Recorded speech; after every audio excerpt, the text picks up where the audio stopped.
নওগাঁ থেকে চট্টগ্রামের দীর্ঘযাত্রায় আজ আমি বেছে নিয়েছি শাহ ফাতে আলীর স্লিপার বাস। চমৎকার ডিজাইন, ঝকঝকে বাহিরের রূপ আর আরামদায়ক স্লিপার সিস্টেম। শুরুতেই মনে হলো সামনে অপেক্ষা করছে এক শান্তিপূর্ণ ভ্রমণ। এই যাত্রার জন্য স্লিপার টিকিটের দাম পড়েছে 2100 টাকা। এখন দেখার পালা যাত্রা এবং টিকিটের দাম কতটুক সামঞ্জস্যপূর্ণ। বাসের ভেতরে সাজানো গোছালো আউটলুক সত্যি চোখে পড়ার মতো। এক পাশে উপরে ডাবল বেড ও নিচে ডাবল চেয়ার, অন্য পাশে উপরে সিঙ্গেল বেড আর নিচে সিঙ্গেল চেয়ার। সব মিলিয়ে নিচে 20টি চেয়ার আর উপরে আছে 6টি ডাবল বেড ও 6টি সিঙ্গেল বেড। আমি জায়গা পেয়েছি উপরে সিঙ্গেল বেড C1-এ। হাতে একটি জুস নিয়ে একটু আরাম করে শুলাম আর ঠিক সে সময় বাস ছেড়ে দিল নওগাঁ স্টেশন। বাস ছাড়ার সময় বিকাল 5টা। চললাম চট্টগ্রামের পথে।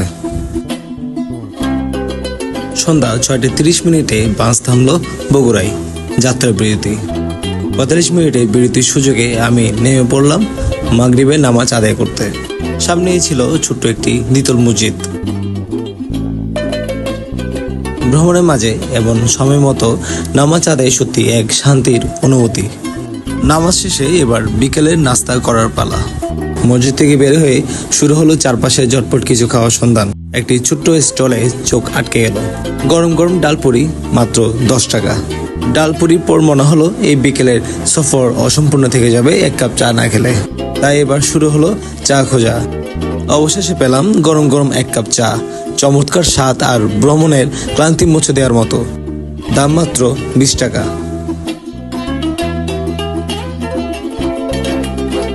ফের উঠে পড়লাম আমার গন্তব্যের পথে।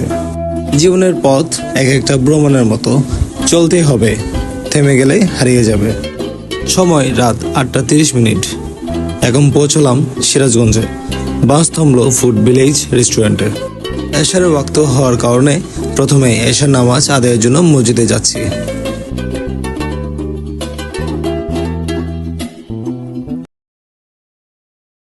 নামাজ শেষে এবার পুরো রেস্টুরেন্টটি একবার ঘুরে দেখার পালা।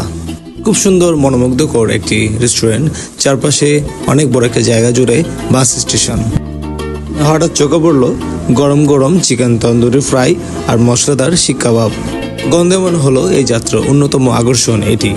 একটি চিকেন ফ্রাই খাওয়ার পর মনে হলো ভ্রমণ আর ভোজন দুটোরই স্বাদ মিলে গেল এখানে। রাত 9:10। আবার উঠে পড়লাম বাসে। আমার ক্লান্ত শরীর নিয়ে বাসটি এগিয়ে চলছে ঢাকার পথে। মধ্যরাতে ঢাকা হলো শব্দহীন আলো আর ক্লান্ত শহরের নিঃশ্বাস। এই শহর কখনো ঘুমায় না, যেমন স্বপ্ন থেমে থাকে না। সবাই ছুটছে, কেউ জানে না কে কতটা ক্লান্ত, কতটা ভেঙে পড়েছে। তবু শহর যেমন এগোয়, মানুষ এগোয় আশা নিয়ে।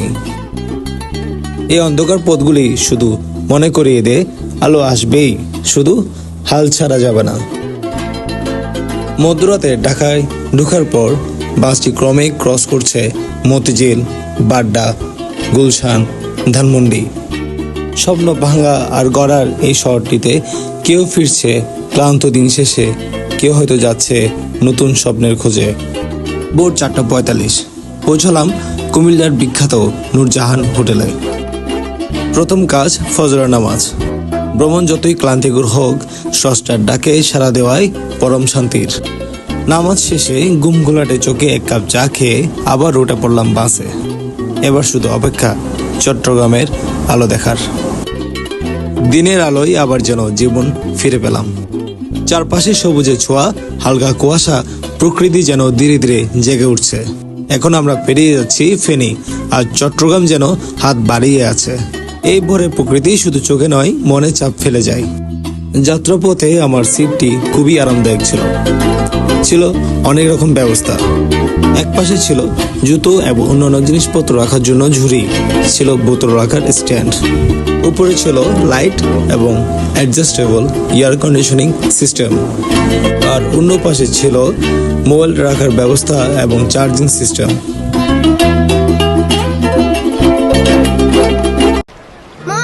শেষ পর্যন্ত চলে এলাম চট্টগ্রাম। সিটি গেট বের হতে মনে হলো সব ক্লান্তি যেন হাওয়ায় মিলিয়ে গেল।